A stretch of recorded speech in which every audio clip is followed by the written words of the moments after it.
4:47 on a Friday morning, while most of Britain still slept beneath the winter darkness, Buckingham Palace released a statement so devastatingly final that even seasoned royal correspondents, accustomed to parsing careful language and diplomatic phrasing, found themselves staring at their screens in stunned disbelief.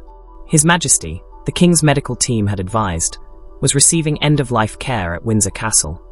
Treatment was no longer effective, and the royal family had been informed and was gathering at his bedside. 29 words, without softening or false hope, conveyed the brutal truth. King Charles III, who had waited 7 decades to wear the crown and had reigned for barely 3 years, was dying.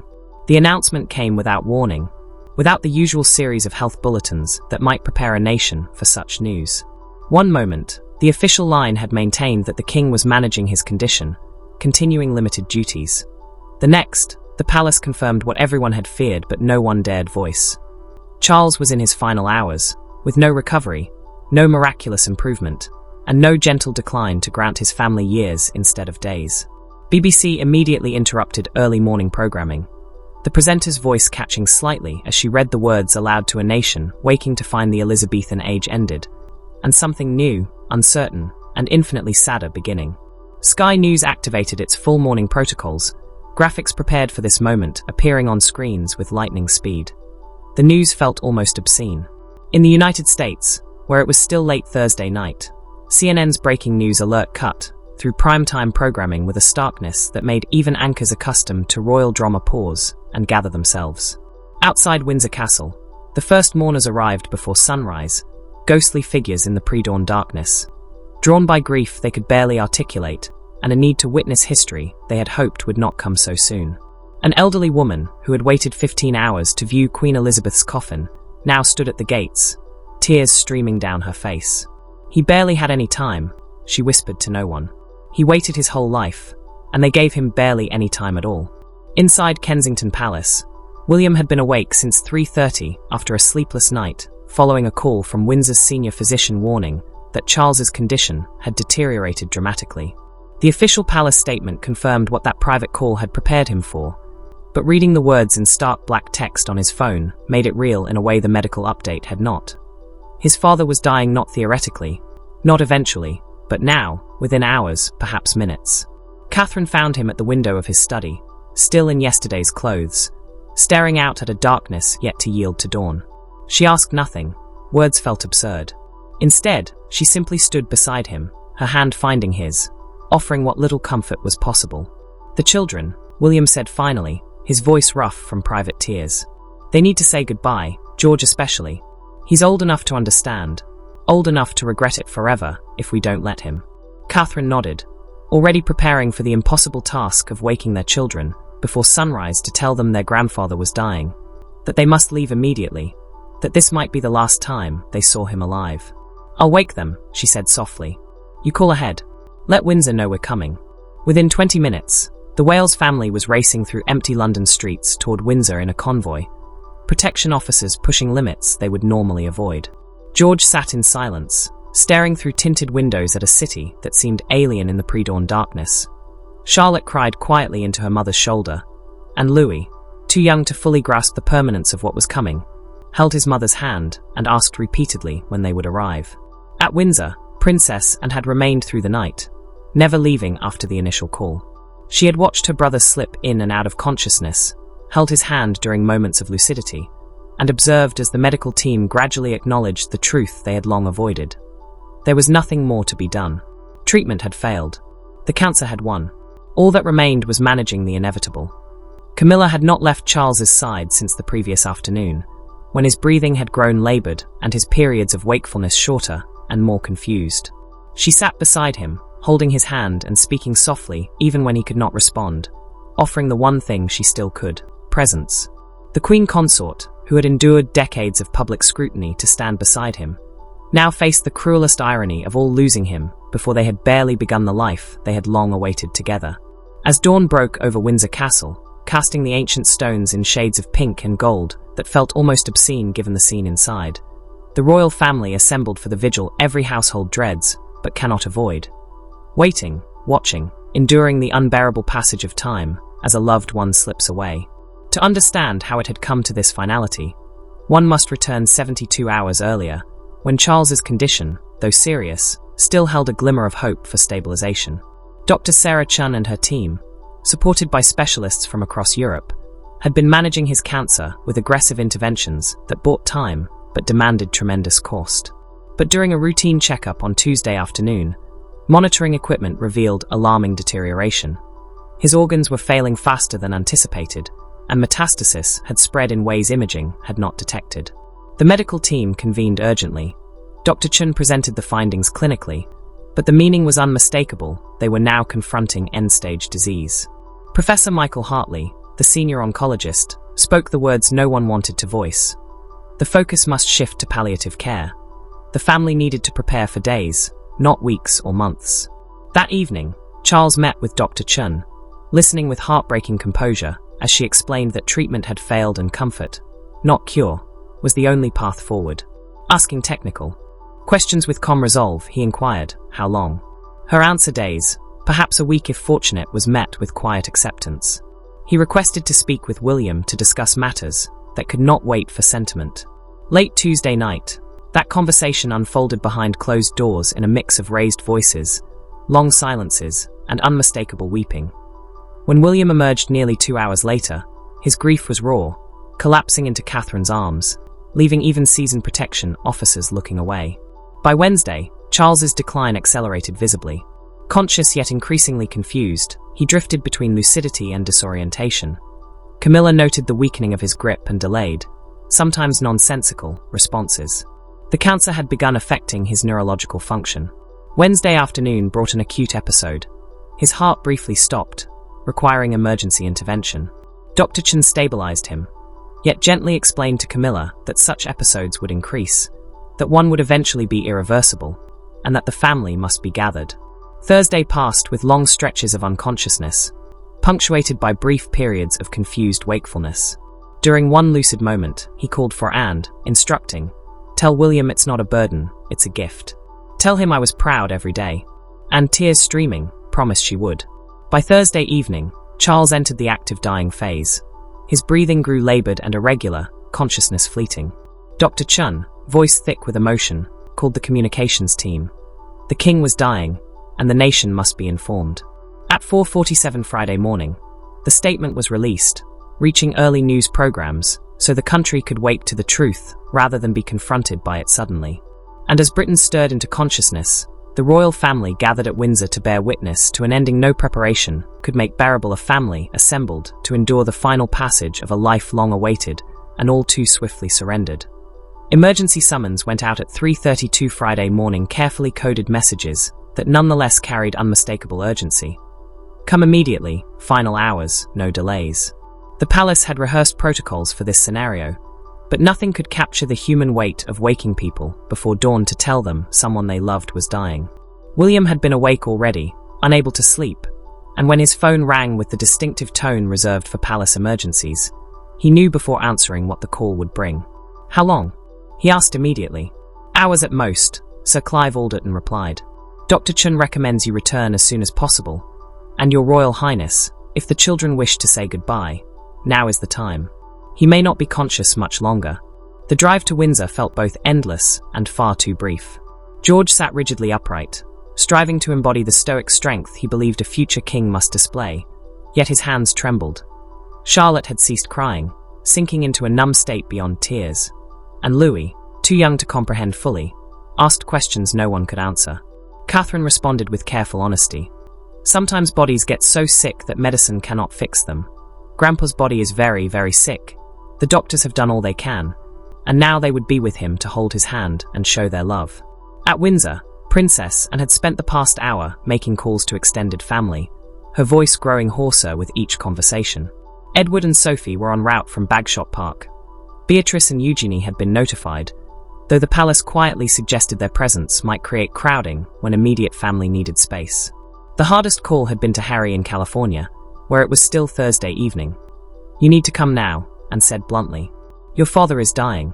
Speak with the palace about private transport. If you want to say goodbye, you need to leave immediately." Despite private aircraft and priority clearances, transatlantic travel meant Harry would not arrive until late Friday afternoon, hours too late. Meanwhile, the medical suite had been transformed to balance clinical necessity with family intimacy. Monitoring equipment hummed quietly, chairs arranged around Charles's bed, and the lighting dimmed to something gentler than institutional brightness. Camilla had not left his side since early morning, one hand holding his, the other resting on his chest to feel each labored breath, her face ravaged by exhaustion and grief, makeup long since cried away. When William arrived with Catherine and the children, Camilla looked up, eyes full of pain. "He's been waiting for you," she said softly. "He drifts in and out, but when he's conscious, he asks for you." William approached slowly, almost afraid to see what his father had become. Charles lay against pillows, his face pale and drawn, breathing shallow and irregular. But when William took his hand, Charles's eyes fluttered open, and clarity broke through the fog. "William," he managed. "You came, Dad." "Of course I came," William said, tears streaming. "I'm here, Dad. We're all here." His gaze moved slowly around the room, lingering longest on his grandchildren. George stepped forward and took his grandfather's hand. "We love you, Grandpa," he said, voice breaking. "Thank you for everything."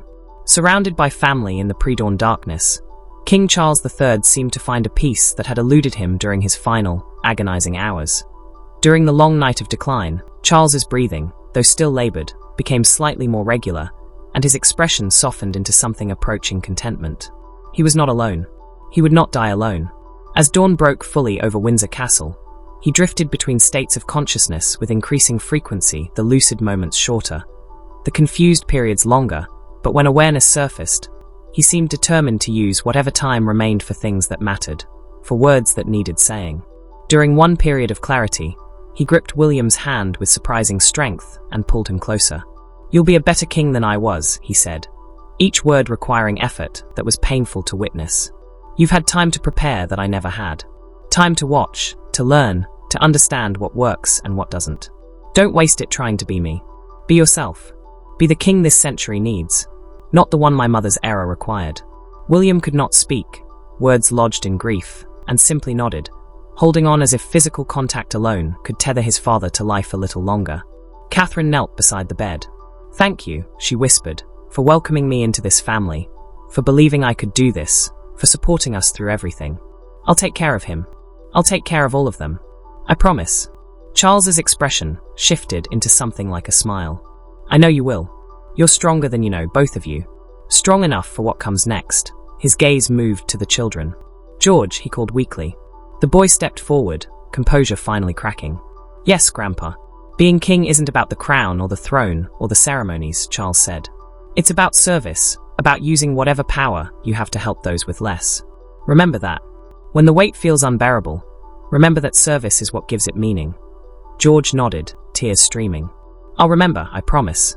Charlotte and Louis then came forward, and Charles spoke to each of them in private, words meant only for their ears, gifts of love delivered in whispers.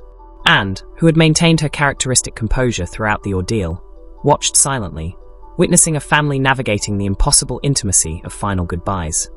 That morning, and finally allowed herself to show emotion when Charles called her name, moving immediately to his side. "I'm here," she said simply. "You were always the strongest," Charles told her. "The one who understood duty without needing to be taught. I relied on that. William will too. Don't let him forget to lean on you when he needs to. I won't." And promised, her voice rough with unshed tears. "Rest now. We'll take care of everything." Camilla remained at his side, her hand never leaving his. When the family had finished their goodbyes, she leaned close to Charles, speaking softly enough that no one else could hear. He seemed to relax, as if permission had been granted to stop fighting, to let go. His breathing slowed, pauses between breaths lengthening. Dr. Chen approached William quietly. "Your Royal Highness," she said softly, "it's time. The next few minutes, perhaps an hour at most, you should all be close." The family gathered around the bed, each finding a way to maintain physical contact. George beside William, Charlotte pressed against Catherine, Lizzie silent with wide eyes, and at the foot of the bed, and Camilla in her chair holding both of Charles's hands. Outside, palace staff prepared corridors, constitutional officials readied documents, and communications teams reviewed statements, while the world waited, knowing history was unfolding within Windsor Castle. Inside, time seemed to slow. Charles's breathing grew labored, each inhalation a visible effort. His fingers occasionally tightened around William's or Camilla's hands. At 8:43 a.m., He drew a breath that rattled in his chest. The pause that followed stretched longer than any before, then another shallower, weaker, and then, so gently it was almost imperceptible, he simply stopped. King Charles III was gone. Dr. Chen stepped forward, confirming the inevitable, and shook her head at William. "I'm sorry. His Majesty has passed." Camilla collapsed forward, sobbing. Anne's face crumpled, and Catherine pulled the children close, while William felt the weight of kingship settle upon him like a physical force. He was no longer Prince of Wales, no longer heir, he had become King William V. Sir Clive Alderton approached with formal respect. "Your Majesty," he said, the title landing like a blow, "I am deeply sorry for your loss. When you're ready, there are immediate constitutional matters that require your attention." The minutes following Charles's death moved with terrible efficiency, leaving no room for grief. Protocol's centuries in the making dictated every step of the transition. Dr. Chen officially pronounced the time of death. 8:43 a.m. His Majesty King Charles III passed peacefully, surrounded by his family. The clinical language could not capture what had occurred, but it created the official record of history. Camilla, still seated beside the bed, refused to release his hand. "I need a moment," she said, voice broken, and moved beside her, placing a hand on her shoulder, and together they sat in silence while the Queen Consort said her private goodbye. Sir Clive, carrying the emergency constitutional documents, approached respectfully. "Your Majesty," he began, using a title that still felt foreign. "The Prime Minister has been notified and requests an audience. There are documents requiring immediate signature, including the Accession proclamation." William looked at Sir Clive blankly, his mind unable to shift from mourning his father to managing the constitutional responsibilities of a new king. Catherine, noticing his paralysis, stepped forward. "Give him 10 minutes, she said firmly. "His father just died. The crown can wait 10 minutes. But even as she spoke, everyone understood that the crown could not truly wait. The moment Charles drew his final breath, William became king. There was no gap, no transition. The legal continuity of the monarchy demanded it. And, ever practical even in grief, took charge of the immediate family. "The children need to leave," she said quietly to Catherine. "They've said their goodbyes. They don't need to be here for what comes next." Catherine nodded, gathering George, Charlotte, and Louis, all stunned into silence. George moved like a sleepwalker, trying to process not only his grandfather's death, but also the knowledge that his father was now king. Charlotte clung to her mother, face buried against Catherine's side, and Louis, finally understanding the permanence of what had happened, began to cry with the abandoned grief only young children can express. As Catherine shepherded the children from the room, William finally stepped away from his father's bedside and faced Sir Clive. "What needs to happen first?" he asked, his voice hollow but functional. Sir Clive opened his portfolio. "First, you'll meet with the Accession Council, which will convene later today. Before that, you need to approve the announcement of His Majesty's death." William read the prepared statement, simple, direct, devastatingly final, and signed it with a trembling hand, authorizing the message that would plunge Britain into mourning. At 9:15 a.m., 32 minutes after Charles's death, the statement was released. Within seconds, every major news outlet interrupted programming, and millions across Britain received alerts on their phones. King Charles III is dead. At Windsor Castle, as the nation absorbed the news, William was led to a private study where the Accession Council would convene within hours. Constitutional experts briefed him on ceremonies, proclamations, and oaths, and joined him quietly. "You need to call Harry," she said. "He should hear it from you, not from a statement or the news." William, recalling that his brother was still over the Atlantic, made the call. When Harry answered, his voice tight with hope and fear, William delivered words no brother should have to hear. "Harry, I'm so sorry. He's gone. Dad died about an hour ago. You didn't make it in time." The sound that came through the phone was somewhere between a sob and a wail, raw grief unfiltered by distance or protocol. "I was trying," Harry said finally. "I was trying so hard to get there. I know," William replied, tears falling. "He knew you were coming. We told him it mattered." After ending the call, William allowed himself a final minute as a son who had lost his father before returning to the corridor where duty and crown waited with implacable patience. Long live the king. By mid-morning, Windsor Castle had transformed into the operational centre of a constitutional transition that felt like controlled chaos. The Accession Council assembling in the throne room with remarkable speed, its members having been on standby. For this exact moment, William entered in a dark suit rather than ceremonial regalia, his face ravaged by grief, eyes red from tears, yet his posture remained straight, his voice steady as he spoke the words acknowledging his accession to the throne. "I am deeply aware of this great inheritance and of the duties and heavy responsibilities of sovereignty, which have now passed to me," he read from the prepared text, Catherine standing silently beside him. "In taking up these responsibilities, I shall strive to follow the inspiring example I have been set." His voice cracked slightly on inspiring example, a brief fissure in composure revealing the son grieving beneath the sovereign's formal language. The Privy Council members swore allegiance to the new king, each intoning the medieval phrase, "I do become your liege man of life and limb," the antiquity of the words lending them undeniable weight. Outside Windsor Castle, thousands had gathered, flowers piled against the gates, messages of condolence accumulating to be archived as part of history, while an elderly military veteran stood at attention for over an hour, tears streaming down his face. The formal proclamation of William's accession occurred at 11:30, precisely 2 hours and 47 minutes after Charles's death, read aloud by the Garter, King of Arms, from St. James's Palace, his voice carrying over a crowd silent with grief and anticipation.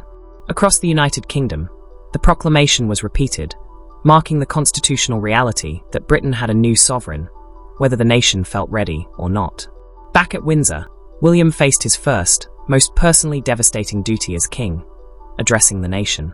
The speech had been drafted weeks earlier, but no preparation could soften the impact. Seated alone in a temporary broadcast studio, he searched for words capable of conveying grief he could barely comprehend. When the camera's red light came on, he spoke to a nation mourning alongside him. "I speak to you today as your king, though I wish with all my heart I was speaking to you as a son who still had his father. My father, King Charles III, died peacefully this morning at Windsor Castle. He was surrounded by family. He knew he was loved, and he faced the end with the courage and grace that defined his entire life. My father dedicated his life to service, cared deeply about the future of our planet and the welfare of all people. He waited longer than any heir in British history to become king. And when that moment came, he embraced it with complete dedication. The camera captured everything. The tears he could not suppress, the tremor in his voice, the immense weight settling visibly on his shoulders. His time as sovereign had been brief, but in those years, he had shown what it means to serve with integrity, to lead with compassion, and to face the hardest challenges with dignity. When the broadcast ended, William remained seated, staring at nothing, until Catherine entered and silently pulled him into an embrace, finally allowing him to stop performing, finally allowing him to be simply a son. "That I don't know if I can do this," William whispered, the admission he could not voice to anyone else. "You can," Catherine replied, holding him tightly. "You will, because you don't have a choice and because you're stronger than you know. But not today. Today you're allowed to grieve." Both understood, though, that the crown allowed no real days off. Kingship had claimed William the moment his father's heart stopped. By evening, the immediate constitutional crisis had been managed. William had been proclaimed king across all realms, the government had confirmed continuity, and the machinery of state had adapted to its new sovereign with practiced efficiency. But in the private apartments, the royal family gathered in a grief protocol could not touch. Camilla sat alone in rooms that were no longer hers, and coordinated with funeral directors. William sat with his children, trying to explain that while their grandfather was gone, the love he had given them remained. George, old enough to grasp that his father's ascension altered his own future, asked the question that haunted him.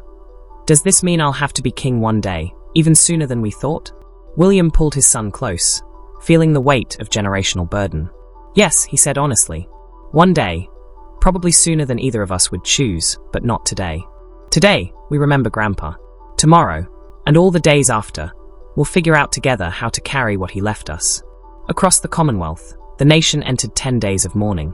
Flags flew at half-mast, and King William V faced the impossible task of being both son grieving his father and sovereign serving his people.